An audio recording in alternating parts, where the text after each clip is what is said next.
سبحان الذی اسری بعبدہ لیلا، پاک ہے وہ ذات جو اپنے بندے کو رات کے تھوڑے سے حصے میں لے گیا مسجد حرام سے مسجد اقصی کی طرف، وہ مسجد اقصی جس کے ارد گرد ہم نے برکتیں رکھی ہیں۔ اس میں معراج کے واقعے کا تذکرہ ہے۔ رسول اللہ صلی اللہ علیہ وسلم کو نبوت ملنے کے بعد اور ہجرت سے پہلے رات میں جبریل علیہ السلام آئے۔ احادیث میں یہ مضمون بہت واضح ہے، قرآن میں بہت اجمال ہے، ڈیٹیل نہیں ہے۔ احادیث میں بخاری مسلم کی صحیح احادیث ہیں، بہت کثیر روایات ہیں جن میں بہت ڈیٹیل کے ساتھ اللہ نے نبی صلی اللہ علیہ وسلم نے اس مضمون کو بیان کیا، اور قرآن میں اجمالی بیان ہوا ہے۔ اور احادیث میں جو ہمیں واقعہ ملتا ہے اس کا خلاصہ یہ ہے کہ رات کے تھوڑے سے حصے میں ایک معجزہ ظاہر ہوا۔ اللہ تعالیٰ نے اپنے حبیب صلی اللہ علیہ وسلم کو رات کے تھوڑے سے حصے میں براق پر بٹھایا، براق جو خچر کو کہتے ہیں عربی میں، اور وہ بجلی کی تیزی کے ساتھ اس نے سفر کیا۔ مسجد حرام سے راتوں رات وہ لے کر گیا مسجد اقصی۔ پھر احادیث میں آتا ہے کہ قرآن میں تو اتنا ہی ہے کہ مسجد حرام سے مسجد اقصی لے کر گیا تاکہ ہم اپنی بڑی بڑی نشانیاں دکھائیں۔ اس میں اشارہ ہے کہ اور بھی پھر اللہ تعالیٰ نے آپ کو نشانیاں دکھائیں، جس کی تفصیل حدیث میں ہے کہ اللہ تعالیٰ آسمانوں پہ لے کر گیا آپ کو۔ تو براق پر آپ صلی اللہ علیہ وسلم انتہائی تیز رفتاری کے ساتھ، بجلی کی رفتار کے ساتھ آپ صلی اللہ علیہ وسلم کو مسجد حرام سے مسجد اقصی لے جایا گیا۔ اور مسجد اقصی میں احادیث میں آتا ہے کہ سارے پیغمبروں کا اجتماع ہوا، آپ صلی اللہ علیہ وسلم نے تمام پیغمبروں کو نماز پڑھائی۔ پھر اس کے بعد وہاں سے آپ کو آسمانوں کا سفر کرایا گیا۔ پھر ہر پیغمبر کو کہ اپنے اپنے آسمانوں پہ ٹھکانے ہیں، وہاں بھی اللہ تعالیٰ نے رسول اللہ صلی اللہ علیہ وسلم کی ملاقات کروائی۔ حدیث میں آتا ہے آپ صلی اللہ علیہ وسلم موسیٰ علیہ السلام سے ملے اور آپ نے موسیٰ علیہ السلام کا حلیہ بیان کیا۔ آپ صلی اللہ علیہ وسلم یوسف علیہ السلام سے ملے اور آپ نے فرمایا کہ میں جب ملا تو میں نے دیکھا کہ آدھی دنیا کا، یعنی اس دنیا میں جتنا حسن ہے اکیلا آدھا اللہ نے یوسف علیہ السلام کو دیا ہے۔ ابراہیم علیہ السلام سے ملاقات ہوئی۔ پھر سدرۃ المنتہا تک آپ کو لے جایا گیا، جیسے کہ سورہ نجم میں ہے وَلَقَدْ رَآهُ مَرَّةً أُخْرَىٰ کہ اللہ نے ہمارے نبی صلی اللہ علیہ وسلم نے، محمد صلی اللہ علیہ وسلم نے جبریل کو بھی دیکھا ہے۔ ایک تو افق اعلیٰ میں دیکھا ہے اور ایک اور دفعہ بھی دیکھا ہے عند سدرۃ المنتہا، سدرہ منتہا پر۔ سدرہ عربی میں بیری کے درخت کو کہتے ہیں، منتہا کا معنی کنارہ، یعنی بالکل گویا کہ کائنات کے آخری کنارے پر ایک بیری کا درخت ہے۔ اس کی کیفیت کیا ہے، اسی طرح کا ہے، کچھ اور ہے، وہ اللہ ہی بہتر جانتا ہے۔ ظاہر ہے یہ والی کیفیت تو نہیں ہے اس کی، حدیث میں دوسری کیفیت اس کی منقول ہے، تو وہ اللہ ہی کو اس کا علم ہے کہ وہ کس طرح کا درخت ہے۔ اس کو بیری سے تعبیر کیا گیا، اس کی وجہ کیا ہے، یہ ساری باتیں غیب کا علم ہے جن کو اللہ کے سوا اس کی پوری حقیقت کوئی نہیں جانتا۔ ہمیں جتنا بتایا گیا ہے ہم اس پر ایمان رکھتے ہیں۔ تو حدیث میں آتا ہے کہ سدرۃ المنتہا ہے جہاں اس کے بعد اس سے آگے کوئی نہیں جا سکتا۔ تو اللہ کے نبی صلی اللہ علیہ وسلم کو وہاں لے جایا گیا اور وہاں بھی آپ نے جبریل علیہ السلام کو دیکھا۔ تو اس کا تذکرہ بنی اسرائیل میں نہیں ہے بلکہ سورہ نجم میں ہے۔ تو وہ زیادہ مفسرین اسی طرف گئے ہیں کہ معراج ہی کی رات یہ واقعہ ہوا ہے۔ تو اس میں بھی اشارہ ہے کہ اللہ کے نبی صلی اللہ علیہ وسلم کو 7ویں آسمان تک لے جایا گیا۔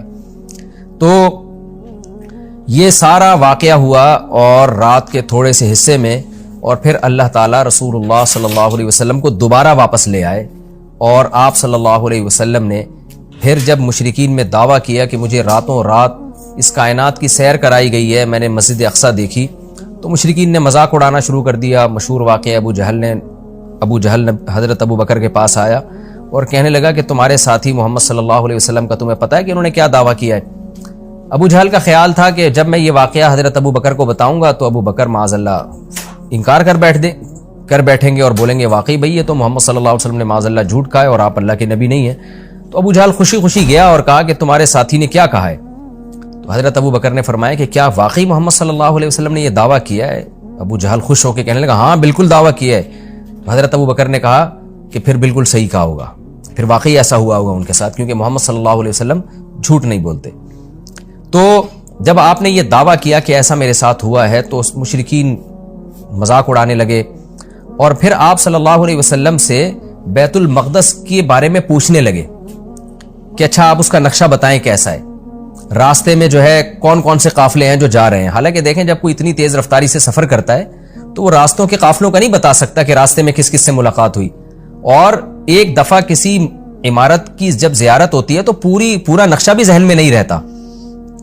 تو حدیث میں آتا ہے کہ جب مشرکین نے نبی صلی اللہ علیہ وسلم سے یہ باتیں پوچھی ہیں نا، تو اللہ تعالیٰ نے پوری مسجد اقصی آپ صلی اللہ علیہ وسلم کے سامنے رکھ دی، یعنی آپ کی نظروں کے سامنے رکھ دی، اور ان قافلوں کا بھی بتا دیا. تو نبی صلی اللہ علیہ وسلم ایک ایک کی خبر دیتے رہے، اور جب وہ قافلے واپس لوٹے ہیں تو جیسے جیسے نبی نے بتایا تھا اسی طرح انہوں نے خبر دی مشرکین کو، اور مشرکین حیران ہو گئے کہ نبی صلی اللہ علیہ وسلم نے کیسے وہ پورا نقشہ بتا دیا، حالانکہ آپ صلی اللہ علیہ وسلم کبھی مسجد اقصی گئے نہیں ہیں، لیکن عرب کے سفر ہوتے تھے تو وہ وہی اسی طرح بیان کیا جس طرح سے مسجد اقصی تھی.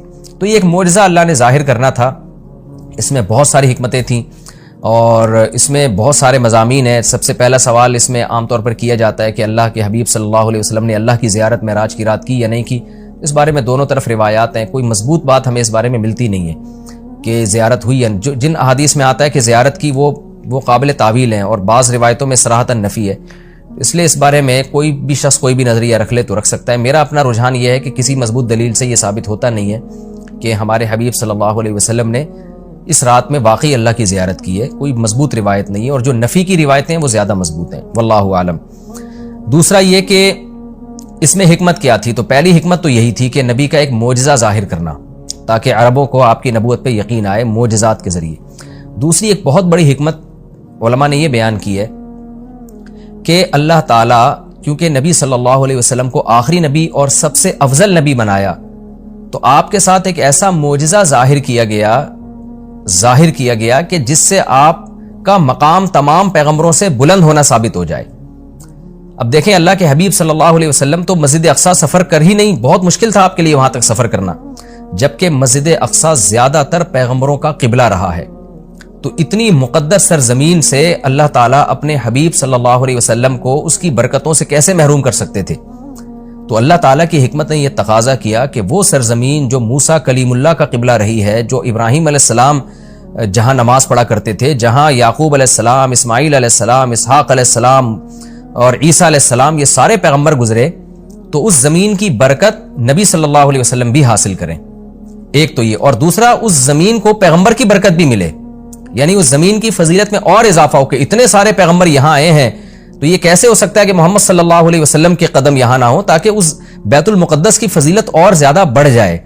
یہ نہ کہا جا سکے کہ یہ جگہ تمام پیغمبر تو آئے مگر محمد صلی اللہ علیہ وسلم نہیں آئے. تو اللہ نے اس جگہ کو بھی مزید برکتیں دیں اور محمد صلی اللہ علیہ وسلم کی برکتوں میں بھی اللہ نے اضافہ کیا تاکہ آپ کی فضیلت ثابت ہو جائے. دوسرا یہ کہ وہاں جا کے تمام پیغمبروں کی امامت کروائی گئی ہے، اس سے بھی پیغمبر صلی اللہ علیہ وسلم کی فضیلت کو ثابت کرنا مقصد تھا کہ کیونکہ امام سب سے افضل کو بنایا جاتا ہے. تو آدم علیہ السلام سے لے کر حضرت عیسیٰ روح اللہ تک تمام پیغمبروں کو نبی کی قیادت میں نماز پڑھوائی گئی، نبی کی امامت میں، تاکہ پریکٹیکلی پیغمبر صلی اللہ علیہ وسلم کی امامت ثابت ہو. اور یہ بات، یہ مضمون بتا دیا جائے کہ محمد صلی اللہ علیہ وسلم کے دنیا میں آنے کے بعد اب امامت یہ پیغمبر صلی اللہ علیہ وسلم کا حق ہے. جیسے کہ حدیث میں آتا ہے لو کان موسیٰ حیا لما وسعہ الا اتباعی، کہ اگر موسیٰ بھی زندہ ہوں تو میری اتباع کے بغیر چارہ نہیں ہے. تبھی حضرت عیسیٰ بھی قرب قیامت میں آئیں گے نا، تو آپ صلی اللہ علیہ وسلم ہی کو وہ فالو کریں گے. تو اس کا ایک عملی نمونہ پیش کرنا تھا کہ لوگ اب نبی جب دنیا میں آ گئے ہیں محمد صلی اللہ علیہ وسلم، تو تمام شریعتیں منسوخ، اب آپ صلی اللہ علیہ وسلم ہی کو سب نے فالو کرنا ہے. تو یہ ساری حکمتیں تھیں جس کے لیے معراج کا واقعہ وجود میں لایا گیا. الذی بارکنا حولہ، تو اس آیت سے تو یہ پتہ چلتا ہے نا کہ اللہ تعالیٰ اپنے حبیب صلی اللہ علیہ وسلم کو مسجد اقصی تک لے کر گئے، اور حکمت کیا تھی وہ میں نے بتا دیا آپ کو. لیکن اس کے کچھ فقہی احکام بھی ہیں، ان کا سمجھنا بھی ضروری ہے. قرآن کی جو نص ہے نا بالکل واضح آیت، اس میں تو اللہ تعالیٰ نے مسجد حرام سے مسجد اقصی تک کے سفر کا تذکرہ کیا ہے، اور صاف طور پر اللہ کیا کہتے ہیں، اسرا بعبدہ، وہ ذات جو اپنے بندے کو لے کر گئی. یہ بات خوب اچھی طرح سمجھ لیں کہ بعض حضرات اس بات کے شروع میں قائل رہے ہیں، بہت تھوڑی سی جماعت ہے، کہ معراج جو ہے یہ خواب میں ہوئی ہے. لیکن پھر امت کا اس پر اجماع ہو گیا دلائل کی روح سے کہ معراج خواب میں نہیں ہے بلکہ جسمانی ہے. لہذا پوری امت کا تمام فقہا محدثین کا اس پر اجماع ہوا کہ یہ خواب میں نہیں ہوا بلکہ یہ جسمانی، یعنی آپ کو جسد اطہر کے ساتھ لے جایا گیا ہے. اور اس کی دلیل قرآن کی آیت ہے کہ سبحان الذی اسرا. ایک تو سبحان اللہ عربی میں تعجب کے موقع پہ کہا جاتا ہے، تو تعجب ظاہر ہے جبھی ہوگا نا جب جاگتی حالت میں ہو. اگر خواب کی حالت میں ہے تو پھر تو یہ تعجب کی بات نہیں, خواب میں تو کچھ بھی آ سکتا ہے انسان کو. دوسرا یہ کہ اللہ نے یہاں یہ فرمایا بعبدہ, اپنے بندے کو لے کر گیا. تو عبد کا جو اطلاق ہے نا بندے کا, وہ صرف روح پر نہیں ہوتا, وہ جسم اور روح دونوں پر ہوتا ہے. جب ہم کہتے ہیں میں فلاں کو فلاں جگہ لے کر گیا, تو اس سے یہی سمجھ میں آتا ہے کہ اس کو جسم کے ساتھ لے کر گیا میں. تو اس لیے قرآن میں یہ بھی اشارہ ملتا ہے کہ معراج جو ہے وہ جسم کے ساتھ ہوئی ہے. تو جو حضرات کہتے ہیں نا کہ روح کے ساتھ ہوئی ہے یعنی خواب میں ہوا ہے, وہ استدلال کرتے ہیں سورہ بنی اسرائیل کی ایک آیت میں جو آگے آئے گی انشاءاللہ, جس میں آتا ہے وما جعلنا الرؤيا التي اريناك الا فتنة للناس والشجرة الملعونة في القرآن. یہ سورہ بنی اسرائیل میں اسی صورت میں آگے آیت آ رہی ہے, میں اس کا نمبر بھی آپ کو بتا دیتا ہوں. یہ آیت نمبر 60 ہے اسی سورہ بنی اسرائیل کی. وما جعلنا الرؤيا التي اريناك, رؤیا جو ہے نا قرآن میں خواب پر بھی اس کا اطلاق کیا گیا ہے, جیسے کہ سورہ یوسف میں آتا ہے کہ لا تقصص رؤیاک علی اخوتک. رؤیا, اے میرے بیٹے اے یوسف تو اپنے خواب لوگوں کے اپنے بھائیوں کے سامنے بیان نہ کرنا. تو رؤیا کا اطلاق چونکہ خواب پر بھی ہوتا ہے, لہذا بعض لوگوں نے یہ کہا کہ قرآن کہہ رہا ہے وما جعلنا الرؤيا التي اريناك, اے نبی جو رؤیا ہم نے آپ کو دکھایا وہ ہم نے لوگوں کی آزمائش کے لیے دکھایا ہے. تو اس سے بعض لوگوں نے استدلال کیا ہے اس زمانے کے اسکالرز نے کہ دیکھیں قرآن تو رؤیا کہہ رہا ہے, رؤیا تو خواب کو کہتے ہیں, تو اس سے پتہ چلتا ہے کہ جو معراج تھا, معراج کا واقعہ ہوا یہ خواب میں ہوا ہے, یہ جاگتی حالت میں نہیں ہوا. لیکن خوب سمجھ لیں عربی میں جو رؤیا کا لفظ ہے یہ منظر کے معنی میں استعمال ہوتا ہے, منظر, سین جسے انگلش میں کہتے ہیں سین. رؤیا کا رؤیت سے نکلا ہے دیکھنا, وہ چیز جو دیکھی جائے.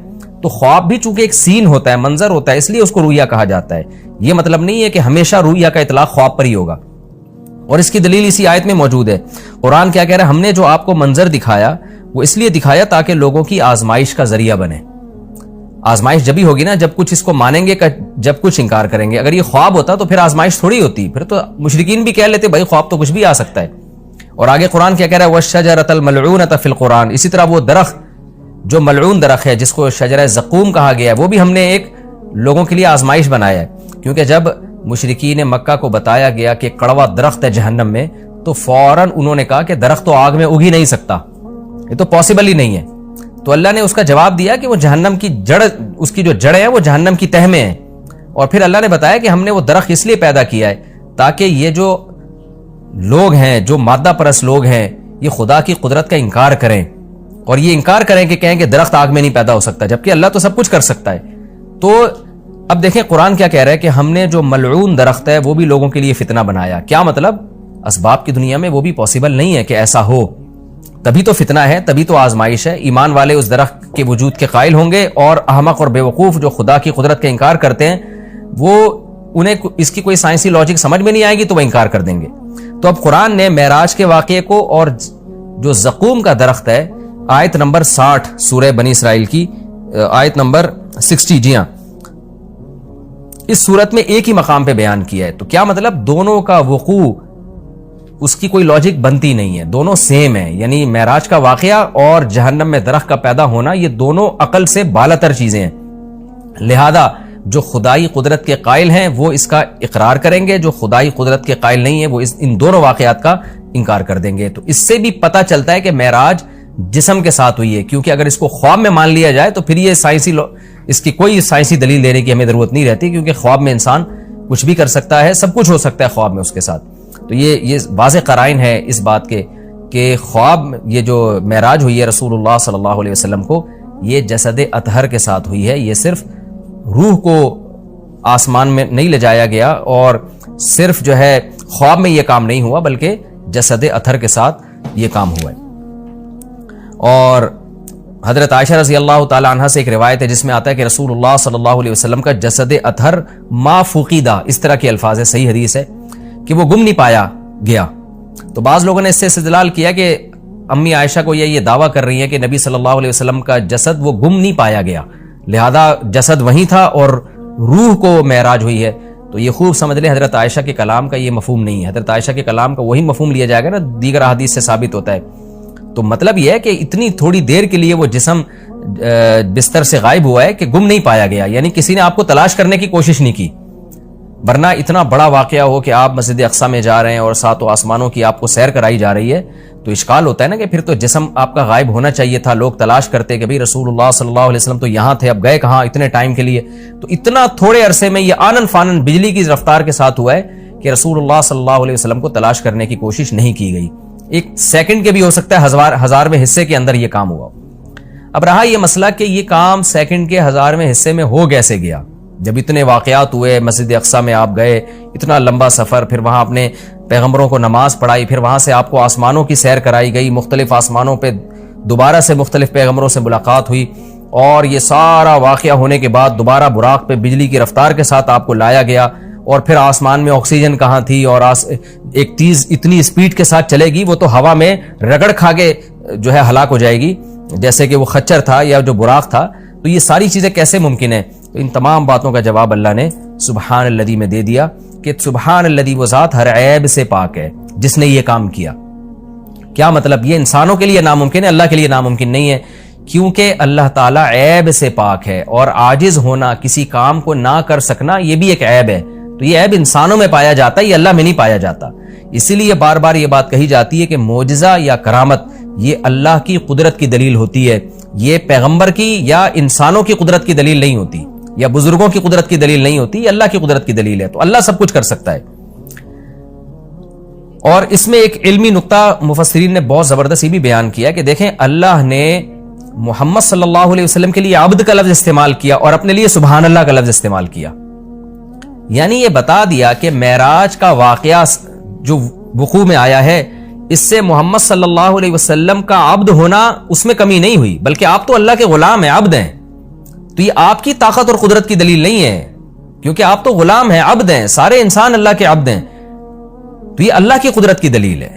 تو یہ بھی ایک اہم پوائنٹ کی بات ہے کہ اس میں کوئی شرک نہ کرنا شروع کر دے اور یوں نہ کہے کہ محمد صلی اللہ علیہ وسلم اتنے طاقتور ہیں کہ رات کے تھوڑے سے حصے میں وہ بیت المقدس بھی چلے گئے اور ساتوں آسمانوں کی سیر بھی کر کے آ گئے, تو کوئی محمد صلی اللہ علیہ وسلم کی عبادت نہ شروع کر دے. تو اس لیے اللہ نے بتا دیا کہ بھائی یہ سبحان اللہ, اللہ ہر عیب سے پاک ہے, محمد صلی اللہ علیہ وسلم تو عبد ہے, عبد ہی رہیں گے.